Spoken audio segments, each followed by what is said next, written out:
दोडका बघून नाक मुरडणारे सुद्धा खातील अशी फक्त 1 चमचा तेल वापरून बनवलेली चमचमीत अशी दोडक्याची भाजी आज आपण बनवणार आहे. यासाठी मी 2 दोडके घेतले, त्याची सालं काढून घेतली. दोडका चिरून घेतला.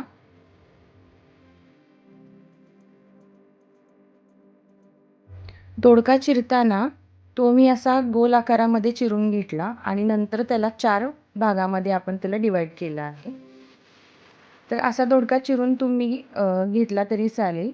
नेहमी आपण ज्यावेळी डाळ घालून दोडक्याची भाजी बनवतो त्यावेळी आपण त्याच्या बारीक फोडी करतो.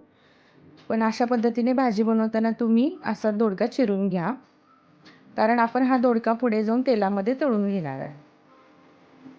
भाजीसाठी 1 कांदा बारीक चिरून घेतला.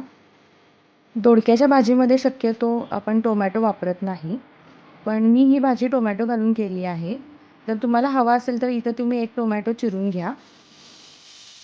दोडक्याची भाजी बनवण्यासाठी आता आपण मसाला वाटून घेऊया. त्याच्यासाठी छोटा 1 चमचा जिरे, थोडंसं खोबरं किसलेलं, लसूणच्या 1 10-12 पाकळ्या, कोथिंबीर आणि थोडेसे मूठभर शेंगदाणे.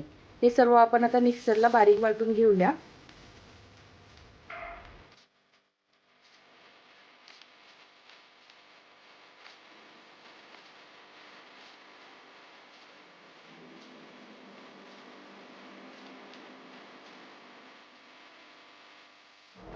मिक्सरमध्ये हा आपण मसाला आता वाटून घेऊया.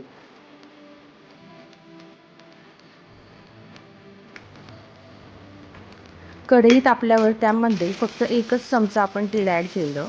आता या तेलामध्ये आपण चिरलेला दोडका असा परतून घ्यायचा आहे. दोडका तेलामध्ये परतल्यामुळे तो 80% शिजला जातो.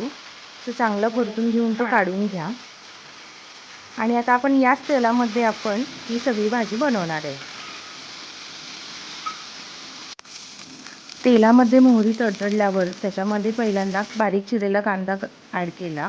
तो चांगला गुलाबी रंगावर परतवून मग त्याच्यामध्ये टोमॅटो ॲड केला. नंतर 1 चमचा हळद आणि थोडंसं मीठ घालून हे सर्व परतून घेतलं.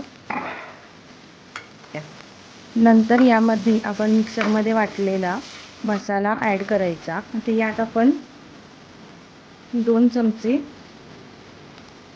चटणी म्हणजेच कोल्हापुरी कांदा लसूण मसाला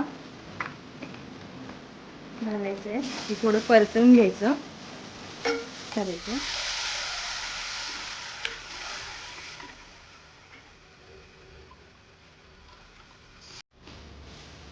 या परतलेल्या मसाल्यामध्ये आपण थोडंसं पाणी ॲड केलं आणि आता हा मसाला चांगला शिजवून घ्यायचा. कढईवरती झाकण ठेवून मसाला चांगला शिजवून घेतला. तेल सुटेपर्यंत अगदी मसाला चांगला शिजलेला आहे. आता यामध्ये आपण तेलामध्ये परतून घेतलेला दोडका आहे तो ते आपण ॲड करूया. चांगला शिजवूया.